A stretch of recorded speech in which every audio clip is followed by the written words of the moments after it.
Welcome. We hope this broadcast finds you healthy and safe. Thank you for tuning in to MSK's video pop-up series, where we discuss late-breaking news and issues that affect your business during these uncertain times. Today, we'll be hearing from Sue Ross and Travis Jeffries, attorneys at MSK and members of our Reopening Rapid Response team. As companies prepare to reopen, there are mounting questions on a wide range of topics.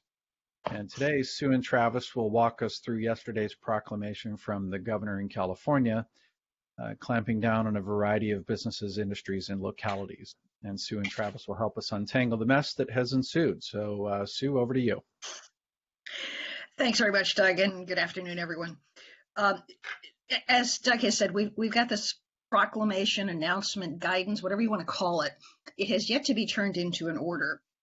But what it has basically done is created a huge amount of confusion as to what its actual impact is. And so what we're going to try to do in a very short period of time is sort of unpack it for you a little bit. Let's start with the basic rule is really unchanged. When you do the analysis of how you're impacted in your local community, it does come back down to what's in the state order, what's in the county order, and what's in the local city order, and then trying to follow all of those. Travis, I'm going to let you sort of give everybody a bigger picture overview, and then we'll come back to some of the specifics in the order as well. So it's all yours, Travis. Okay, thanks, Sue. And so it's helpful to begin at the beginning.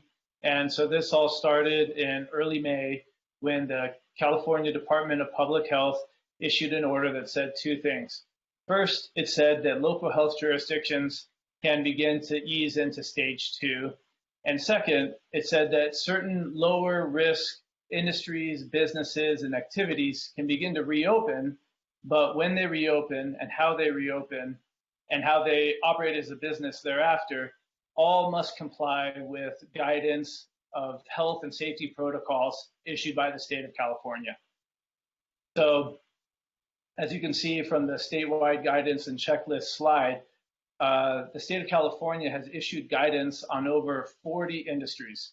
And while that may seem like a lot, there's actually a lot of commonality in the guidance, and we want to underline a few of those. They're very fundamental. For example, all must comply with the Department of Health face covering order and be prepared to accommodate a worker that may be exempt from wearing a face mask. Others, all the industries require that you establish a written COVID-19 prevention plan and present that to your employees. You have to screen your employees for temperature and symptoms. So these are common among all the industries, and the compliance is perhaps less daunting than it may seem.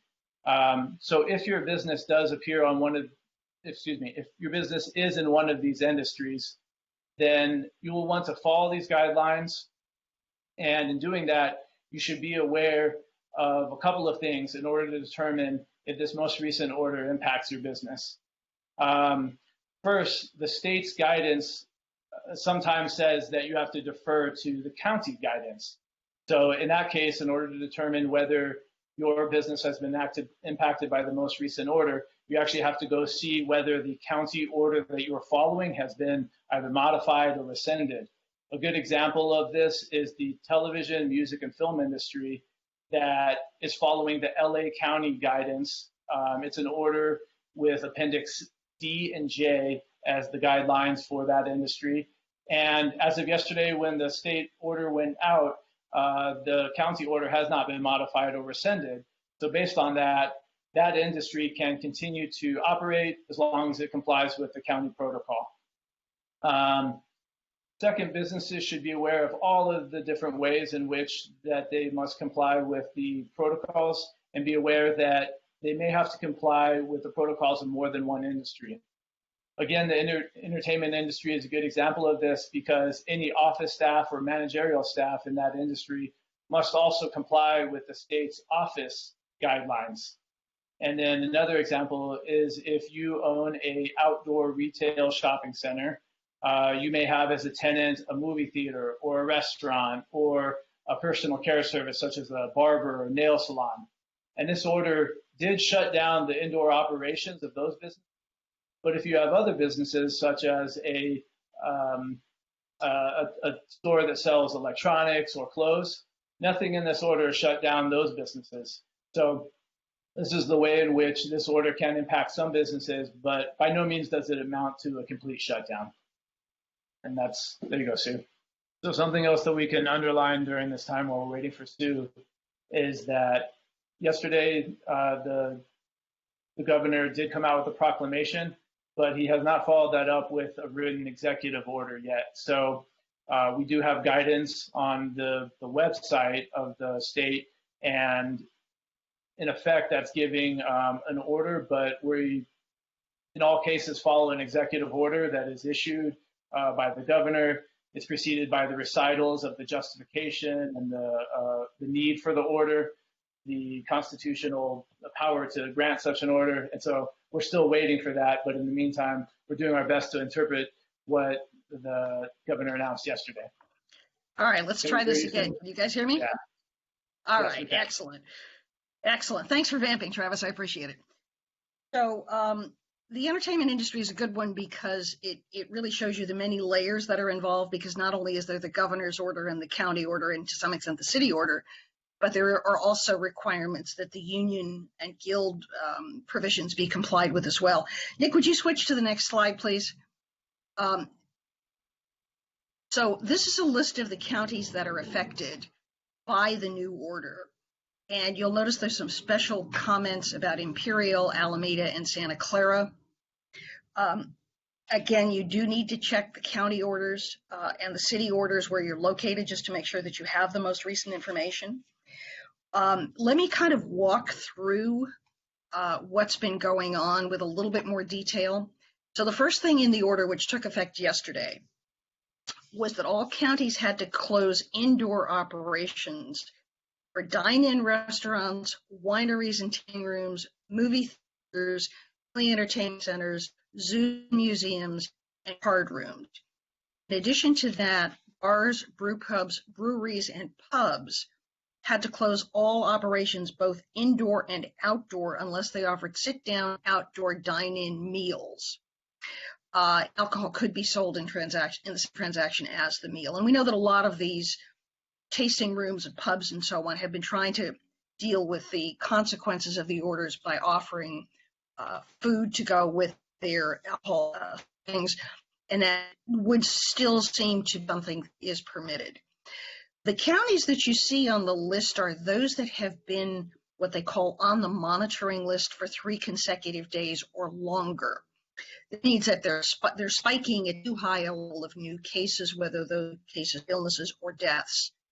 And in those counties, fitness centers, worship services, protests, offices for non-essentials, personal care services such as nail salons, body waxing, and tattoo parlors, hair salons, and barbershops, and malls all had to be closed unless they could operate either outside or by pickup. And then what we end up with is, if you have a series of counties that have been on the list for 3 or more days, and you click on the relevant page where all of this is located, you see that one of the first things that's exempt are the industries that are open statewide. That's the slide that we had up initially that was up when Travis was speaking. And the key thing here is that those industries their position is not changed. So if the state order reopened the industry and your county hasn't otherwise changed the order, then you're still able to operate. If your county changes the order or the city changes the order, then you have to, of course, comply with the local orders. Where we end up with, and this I just want to mention in passing because there's been a lot of confusion about why certain types of activities are in one place or another. And Nick, if you go to the next slide, please. One of the things that happens is when you look at the businesses that are impacted, if you look at the last two, places of worship and protests, these are always going to be in a somewhat different category because both of them are protected by the First Amendment. And so the limitations that that government can put on those activities is going to be appropriately limited. The effort by the by the state and by the governor is and continues to be to try to find ways to minimize the likelihood of the virus spreading. We are beginning to see some studies and whatnot done that show the benefit of wearing a face mask. But ultimately, what you see here are this list of impacted industries and businesses is the types of places where folks would gather, and more than just gathering is the idea that they would be exposed in a way that comes from the fact that people, for example, if you're in a dine-in restaurant, you have a mask off usually because you're sitting at a table and you're eating. And so the attempt here is to minimize the areas in which exposure could take place. As Travis said at the beginning, most of the counties have you must wear a face mask order. Most of the counties, if not all of them, have a requirement for social distancing. Most, as Travis said, have a requirement that you have a plan that you share with your employees, that you post, that you apply equally to your visitors, and so on. None of that changes. What has changed is those businesses that can continue to be a place of gathering and that would not, by definition, allow more typically the social distancing and the other health and safety measures that we've seen in so many places.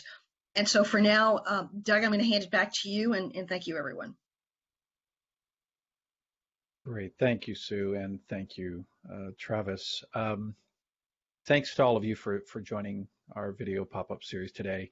We do keep these video sessions intentionally brief and without any Q&A, and we do hope you find them useful. We must also emphasize that the information provided is not considered legal advice, but general overview, and each situation requires further and appropriate analysis. So if you have any questions for Sue or Travis or need clarification on anything provided, their information and email address should be up on the screen.